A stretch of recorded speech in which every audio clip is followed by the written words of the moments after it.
Hello students.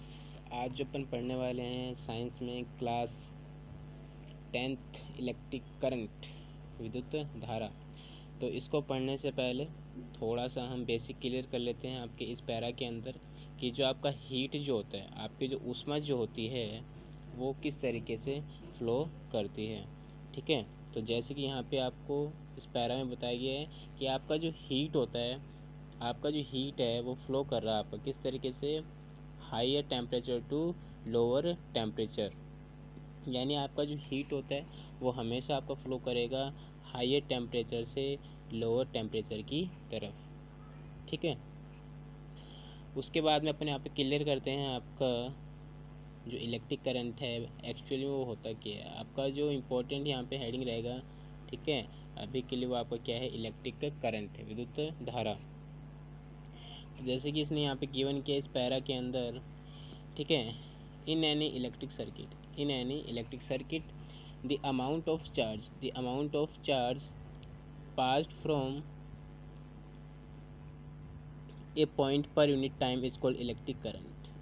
ठीक है, कहने का मतलब क्या है कि अमाउंट ऑफ चार्ज यानी आपका चार्ज जो है, ठीक है, एक पॉइंट से एक यूनिट टाइम में कितना पास कर रहा है वो आपको क्या हुआ, इलेक्ट्रिक करंट। ठीक है, या फिर इसकी एक सिंपल सी डेफिनेशन अपन देखना चाहें यहाँ पे तो वो हो जाएगा आपका the rate of flow of charge. ठीक है, अगर हम सिंपल सी डेफिनेशन यहाँ पे देखना चाहें तो आप बता सकते हो रेट, ठीक है, rate of flow of electrons. ठीक है, rate of flow of electron जो होगा वो आपका किसका डेफिनेशन हो जाएगा, इलेक्ट्रिक करंट का हो जाएगा। अब जो इलेक्ट्रिक करंट है उसके लिए अब उसने बात की है यहाँ पे चार्ज की। ठीक है, तो चार्ज जो होता है उसको अपन डिनोट करते हैं क्यू से, और आपका टाइम जो होगा उसको अपन डिनोट करेंगे टी से। ठीक है, तो यहाँ पे जो इलेक्ट्रिक करंट है उसका जो फॉर्मूला मेरे पास में निकल करके आता है वो फॉर्मूला होता है आपका चार्ज अपॉन टाइम।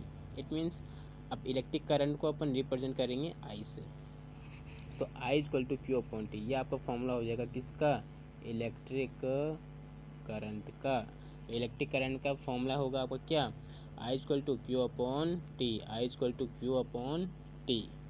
ठीक है, अब यहाँ पे आपके पास में जो क्यू है, क्यू जो है वो आपके पास में क्या होता है, चार्ज होता है। क्यू क्या होता है आपके पास में, चार्ज।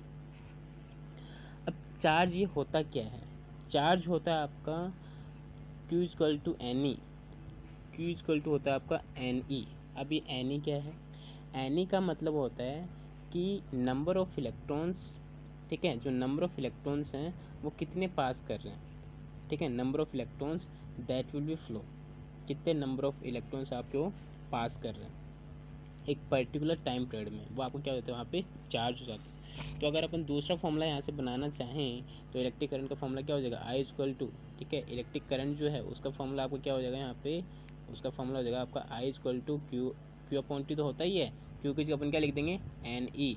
ठीक है, क्यू इक्वल टू क्या हो जाएगा आपका एन ई। इसको आप याद रखेंगे, इसका एक न्यूमेरिकल भी आएगा, आप थोड़ी देर में उसको करेंगे अपन। ठीक है, अब जो इलेक्ट्रॉन पे चार्ज जो होता है, इलेक्ट्रॉन पे जो चार्ज जो होता है उसका वैल्यू होता है, वो आपको लर्न करना है अच्छे से। इलेक्ट्रॉन पे जो चार्ज होता है वो होता है आपका 1.6 मल्टीप्लाई 10⁻⁻19 कूलाम। ठीक है, ये आपको याद रखना है। कूलाम क्या है, अब यहाँ पे कूलाम क्या है, कूलाम आपका जो चार्ज है क्यू, आपका जो चार्ज है क्यू इसका यूनिट रहेगा। चार्ज का जो यूनिट है हमेशा क्या रहेगा, कूलाम। ठीक है, चलो उसके बाद में आपका जो यहाँ से नेक्स्ट टॉपिक है वो है आपका यहाँ पे यूनिट ऑफ इलेक्ट्रिक करंट, यानी इलेक्ट्रिक करंट जो है उसके लिए आपका यूनिट क्या होगा। तो देखो जैसे कि फॉर्मूले से हमें पता है क्या, आपका फॉर्मूला क्या होता है, I equal to Q upon T. ठीक है, क्यू आपका क्या होता है, कूलाम, टी आपको क्या होता है, टाइम। टाइम को किस में लेते हैं अपन, सेकेंड में, और कूलाम बाई सेकेंड को अपन क्या बोल देते हैं, एम्पियर। याद रखोगे, इलेक्ट्रिक करंट जो है उसका जो यूनिट होगा वो क्या होगा आपका, एम्पियर होगा। ठीक है, चलो अब एग्जाम में क्या होता है, जो न्यूमेरिकल्स पूछे जाते हैं उसमें थोड़ा सा कंफ्यूज करने के लिए वो हमें जो वैल्यूज है वो एम्पियर में ना दे करके थोड़ा सा कंफ्यूज करने के लिए दूसरी टर्म्स में देता है। कैसे? जैसे 1 मिली एम्पियर जो होता है कितना होगा? 10⁻³ एम्पियर। याद रखेंगे, अगर एग्जाम में आपसे पूछ ले कि 1 मिली एम्पियर किसके बराबर होता है तो आपका आंसर क्या होगा? 10⁻³ एम्पियर के। अच्छा, सेकंड 1 माइक्रो एम्पियर पूछ ले आपसे तो वो क्या होगा? 10⁻⁻6 एम्पियर। ये दोनों वैल्यूज जो हैं आपके न्यूमेरिकल पर्पज़ के लिए बहुत ही ज़्यादा क्या हैं? इम्पोर्टेंट हैं। क्या हैं? इम्पोर्टेंट हैं। ठीक है, तो इसलिए आप इसको अच्छे से याद रखेंगे। ठीक है, चलो उसके बाद में हमारे पास में अपन देख लेते हैं definition of 1 ampere. Definition of 1 ampere. ठीक है, तो यहाँ पे अगर आपके पास में चार्ज 1 कूलम हो, टाइम 1 सेकेंड हो, तो आपका यहाँ पे करंट क्या होगा? I = 1/1। ठीक है, तो यहाँ से आपका करंट का वैल्यू क्या निकल के आ जाएगा? 1 एम्पियर। तो आज की क्लास में इतना।